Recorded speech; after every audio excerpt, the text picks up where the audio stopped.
Previous video was automatically got disconnected. We were discussing about the last component of the xylem, that is xylem parenchyma, and this parenchyma is a parenchyma tissue associated with the xylem is called as xylem parenchyma, and its main function is the storage of the food, and food is stored in the form of starch and fat. Its wall is made up of cellulose, and food is also stored in the form of tannin, and its function is the radial conduction. Radial मतलब साइडों के अंदर जो food का conduction करना हो, तो that is called as radial conduction of water. तो this is about the xylem components. Now we are here coming to the this diagram. Here I have shown these two are the tracheids, and they are thickened due to the deposition of lignin, and these are the unthickened areas which are called as pits. This is vessel which is made up of many cell whose partition wall has got dissolved, so that the transport of water will take place this way. And this red color is xylem parenchyma which helps in the radial conduction. Radial conduction का मतलब है side में पानी किस तरह से transport होगा, क्योंकि this way the water will be transported in the upward direction. And this is xylem fibers, which is the wood fibers provide the strength to the plant. Now it comes the xylem types. Protoxylem, metaxylem. This is early form xylem, and metaxylem is later form xylem. When the plant is young, and then the xylem which is present is protoxylem. When it get mature and it starts increasing its girth or diameter, then metaxylem is also formed with the large vessels. And endarch and exarch, it is being divided on the basis of the position of the protoxylem. If protoxylem is present towards the pith, then it is endarch condition called as, and if it is present towards the periphery, then this condition is called as exarch. But these two terms, if it will not be clear to you here, it will be clear to you when we will be discussing the anatomy of root and stem, because in that with the diagram only you can understand what is periphery and what is pith. So that here you just listen it, and I will show you when I will discuss the anatomy of root and stem. So this is all about the xylem. Now we are here coming to the next is phloem. Okay. So phloem is a food conducting tissue. It helps in the transport of food from the leaves to the other part of the plant. Elements of the phloem are sieve tube, companion cell, phloem parenchyma, and phloem fibers.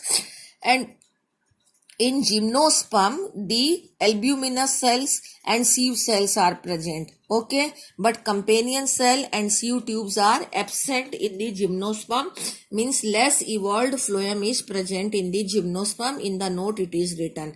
Now it is coming sieve tube element in the angiosperm. That means we are discussing the, because in angiosperm all the four elements are present. Sieve tube element, actually each cell which is porous is called as sieve cell, in which these type of pores are present. Okay, for the conduction of food.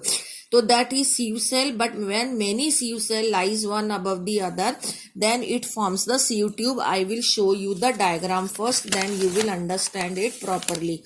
Look at, this is xylem only. Look at here, this is sieve cell. Each one is sieve cell whose wall is perforated due to sieve pores, so that a structure is formed called sieve plate. And these are companion cell whose nucleus is very large, and when at maturity these sieve cell loses their activities and they lost their nucleus. So this nucleus of companion cell help the sieve cells to control their activity. This red color is shown here, the phloem parenchyma, or it is for the storage of the food in the form of starch, fat or tannins, and this is what it is, the phloem fiber which provides the strength. This is the structure of the phloem, and structure of the phloem only we were discussing. Sieve tube element, that these are arranged sieve cells longitudinally, their end walls are perforated as I have shown, and they at maturity they lack their nucleus and their activity is controlled by the companion cell which are associated with the sieve tubes, and they are connected with the sieve tubes through the pits, which are again the pores by which it is connected to the sieve tubes and helps the sieve tubes at maturity cavity when they lose their nucleus. Now it comes the types of the phloem. Types of the, the third component of the phloem is phloem parenchyma. It is the parenchyma which is associated with the phloem. They again have long cylindrical cell and dense cytoplasm with the nucleus. Their cell wall is cellulose. They are also connect through the cells are connected with each other through the connection called plasmodesmata. Their function is the storage of food in the form of the resin, latex or mucilage, and in monocotyledons the phloem parenchyma is absent. Now phloem fibers are called as bast fibers. They are elongated, unbranched. They are quite thick and they become dead at maturity because when they lost their cytoplasm. And phloem fibers are actually to which we call jute, flax or sun hemp. All of these are used for making various articles, and they are actually the phloem fibers, and these fibers are absent in primary phloem but present in secondary phloem.